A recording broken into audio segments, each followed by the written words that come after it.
Bonjour à tous et merci de nous rejoindre pour ce nouveau résumé vidéo du rapport mensuel de Ciati consacré à l'actualité des vins en vrac pour le mois d'octobre. Donc on a essayé de le raccourcir un petit peu cette fois-ci, donc on va tenter de se rapprocher des 10 minutes, donc ça commence tout de suite. Donc en introduction, on voulait souligner le rapport du World Container Index de Drewry qui est sorti au 6 octobre et qui faisait apparaître qu'en fait les prix moyens des containers des 40 pieds sont désormais inférieurs de 64% à leur pic d'il y a 12 mois. Donc rappelons qu'on entend également dire qu'il est de plus en plus facile de trouver de l'espace sur les navires et que les processus d'expédition ont tendance un peu plus à se fluidifier. Donc on a tendance à penser qu'on va vraiment dans le bon sens.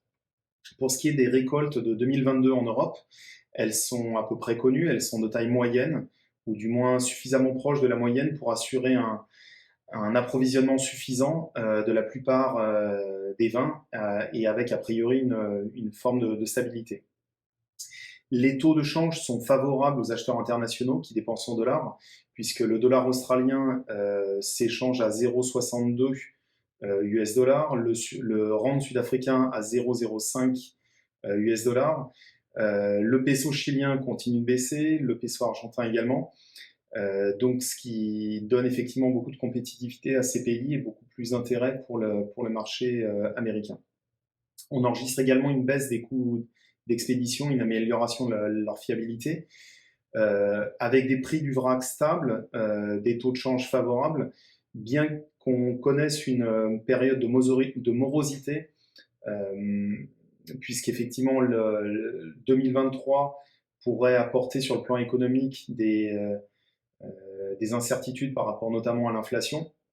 Le marché du vrac, lui, offre et offrira a priori des opportunités attrayantes en termes de qualité et de prix et toutes sortes de possibilités pour les entreprises. Donc encore une fois, pensez à nous solliciter puisque Ciati et tous ses courtiers seront heureux de vous aider à exploiter les opportunités qui pourraient ressortir du marché. Commençons par le résumé par pays avec l'Argentine où on observe un stock important de vins rouges en 2022. Les prix en dollars de toutes les qualités de Malbec ont beaucoup baissé par rapport au mois dernier. Sur des qualités standards, il est compris entre 1,10 et 1,30.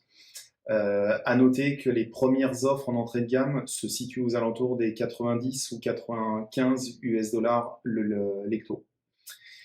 Le peso, donc comme je disais, continue de s'affaiblir. On est à 157 contre 1 dollar. Notons que pour la production, le printemps a commencé.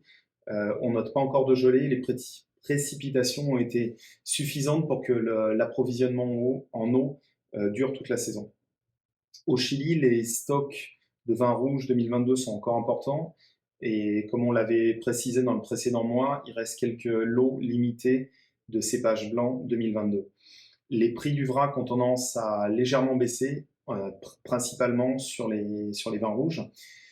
Des signes de réduction des besoins en volume de la part des acheteurs de raisins ont également entraîné une chute des prix du raisin pour le millésime 2023. Le peso, comme je le disais en introduction, continue d'être très faible puisqu'il s'échange à 920 contre 1 dollar. Le printemps a apporté également des pluies intermittentes, complétant les réserves d'eau déjà suffisantes. En Afrique du Sud, les cépages 2022 en blanc, donc Chenin, Colombard et générique, voire même générique blanc d'ailleurs et rouge, restent disponibles à des prix stables. La stabilité du prix est également favorisée par la baisse du rand, puisqu'on est, si on doit ramener en fait au rand dollar, on est aux alentours des 18 rands pour dollar, ce qui est finalement la même chose que l'euro.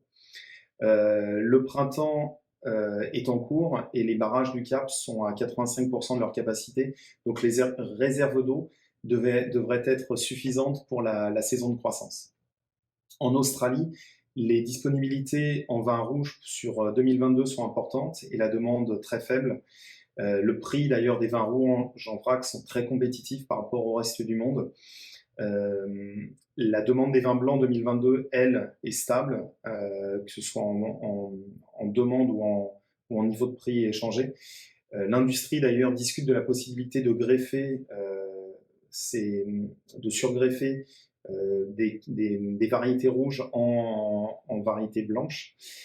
Notons qu'en termes de climat, la Niña est encore présente pour la 3e année consécutive et qu'elle devrait entraîner des précipitations supérieures à la moyenne au printemps et en été. En Nouvelle-Zélande, le Sauvignon blanc Marlborough 2022 reste en faible disponibilité. Le prix reste à un niveau minimum de 5,50 $ néo-zélandais le litre déparché. Les conditions de la Niña sont les mêmes qu'en Australie. Le phénomène est présent donc encore une fois pour la 3e année consécutive, apportant donc des précipitations et surtout une humidité supérieure à la moyenne. Passons à l'hémisphère nord avec la Californie, où la récolte 2022 est estimée à entre 3,5 et 3,7 millions de tonnes américaines, donc une 3e année consécutive de récolte assez faible. La récolte de l'Odi et de la Central Valley semble plus proche de la moyenne. L'offre limitée en Pinot Grigio et en Chardonnay, l'Odi ou Central Valley, et la fermeté des prix ont stimulé les demandes américaines d'importation sur ces mêmes cépages, avec principalement les premiers à être très agressifs sur ces offres semblent être les producteurs australiens.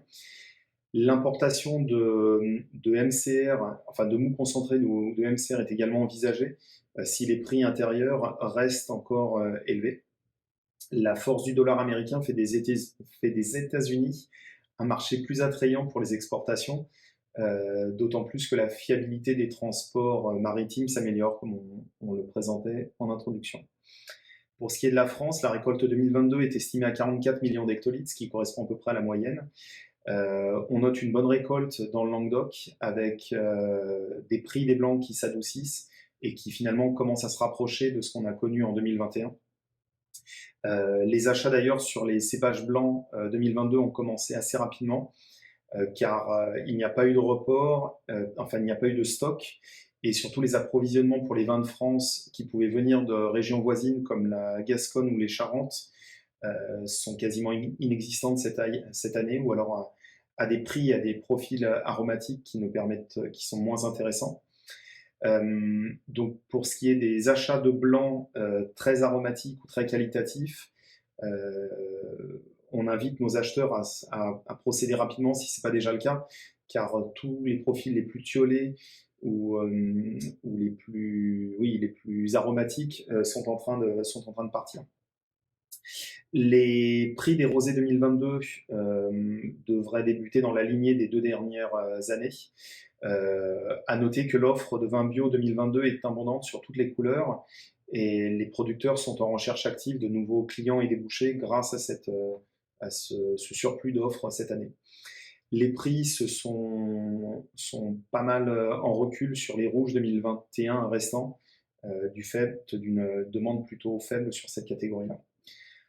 En Italie, la récolte 2022 est estimée à 50 millions d'hectos. Avec cette taille de récolte et combinée à une récolte plus faible en Espagne, l'Italie va devenir la source européenne sûrement une des plus compétitives en termes de prix, principalement pour le MCR ou le mou concentré, mais également pour les rouges médecins de type Rossissimo qui se situent à peu près dans les 75 à 80 euros, ce qui est finalement similaire à ce qu'on pourrait trouver sur des doble pasta espagnols.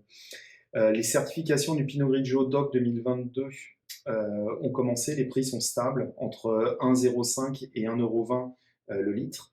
Le prix du Prosecco en vrac, lui, s'échange à 2,20 €, ce qui donne, à titre indicatif, en fonction des packaging, une offre bouteille proche des 3 €. 3 €, 3,10 €.